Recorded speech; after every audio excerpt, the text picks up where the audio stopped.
നമ്മളെ ഹാർട്ടിന് ചില കാര്യം ചെയ്യാൻ അത്ര റീസൺ ഒന്നും വേണ്ട. അതങ്ങനെ ചെയ്യലാണ്. അതെങ്ങനെയാണ്? നമ്മളെല്ലാരും ഓക്കെ. ഇതിങ്ങനെയാണ് വരുന്നത്. നമ്മള് ഒരു പെർട്ടിക്കുലർ ഡയലോഗ് ലാസ്റ്റ് പറയും. ഓക്കെ. അധികം ആൾക്കാരും എന്തെങ്കിലും പെർട്ടിക്കുലർ ആക്ടിവിറ്റി ചെയ്യും. And they will be like ഞാൻ ഇങ്ങനെയാണ് ഇതിലെ സംഭവമാണ് പറയാൻ. കാരണം അവരെ ഹാർട്ടിന് അത് അറിയും. അതാണ് അവരെ ഹാർട്ടിന്റെ റീസൺ. ആ റീസണിന് എന്തെങ്കിലും റീസൺ ഉണ്ടോന്ന് ചോദിച്ചാൽ ദർ ഇസ് നോ റീസൺ. ഹാർട്ടിന്റെ റീസൺ അതാണ്. ഞാൻ എക്സാമ്പിൾ വെച്ച് പറഞ്ഞുതരാം.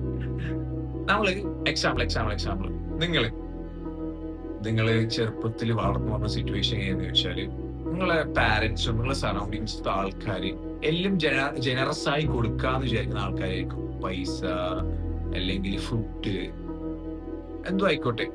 അല്ലെങ്കിൽ എന്തെങ്കിലും ഹെൽപ്പ് ചെയ്യുന്ന അല്ലെങ്കിൽ ജനറസ് ആയിട്ട് ഹെൽപ്പ് ചെയ്യുക അങ്ങനെ വരുന്ന ഒരു സറൗണ്ടിങ്ങിനാണ് നിങ്ങൾ വരുന്നത്. ഓക്കെ. അങ്ങനെ കണ്ട് കണ്ട് വളർന്ന് ഒരു 20-25 വയസ്സായി എന്ന് വിചാരിക്കും.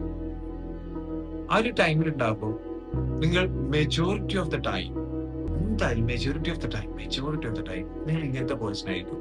ഒരാളെ ഹെൽപ്പ് ചെയ്യുമ്പോൾ അത്രയ്ക്ക് ജനറസ് ആയിട്ട് ഹെൽപ്പ് ചെയ്യുക, ഒരാൾ ഇഷ്ടപ്പെടുമ്പോൾ അത്രയ്ക്ക് ജനറസ് ആയി ഇഷ്ടപ്പെടുക, ഒരാളായിട്ട് ഫ്രണ്ട് ആവുക അത്രയ്ക്ക് ജനറസ് ആയിട്ട് ഫ്രണ്ട് ആവുക. അതായത് എല്ലാം വാരിക്കൂരി കൊടുക്കുക. പൈസന്റെ രീതി മാത്രമല്ല എല്ലാത്തിന്റെ രീതിയിൽ അത് വാരിക്കൂരി കൊടുക്കുക.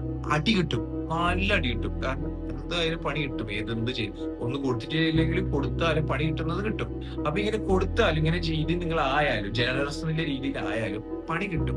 പക്ഷെ പണി കിട്ടിയാലും കൊണ്ടാലും പഠിക്കൂല എന്ന് പറയുന്നുണ്ട്. അത് നിങ്ങൾ പഠിച്ചെന്ന് പറഞ്ഞാലും എവഞ്ച്വലി ആ മുറിവ് ഉണങ്ങുമ്പോഴേക്ക് പിന്നെ നിങ്ങൾ ആ രീതിയിൽ തന്നെ ആവും. ഉറപ്പാ. കാരണം നിങ്ങളെ ഹാർട്ട് ആ രീതിയിലാണ് വന്നത്. അതിന്റെ റീസൺ അങ്ങനെയാണ്.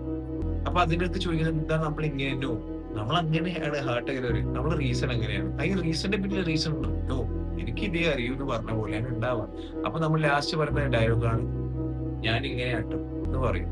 സോ ഹാർട്ടിന്റെ റീസൺ അല്ല. അങ്ങനെയാണ് വളർന്നിട്ടുണ്ടാവുക. അങ്ങനെയാണ് ആ ഒരു സറൗണ്ടിങ്സിലാണ് നമ്മൾ വളർന്നിട്ടുണ്ടാവുക. സോ അതുകൊണ്ടാണ് ലാസ്റ്റ് ഒരു പെർട്ടിക്കുലർ ആക്ടിവിറ്റീസും കാര്യങ്ങളും നമ്മൾ സിമിലർ ആയിട്ടുള്ള ആക്ടിവിറ്റീസും കാര്യങ്ങളും എപ്പോഴും ചെയ്യുന്നത്.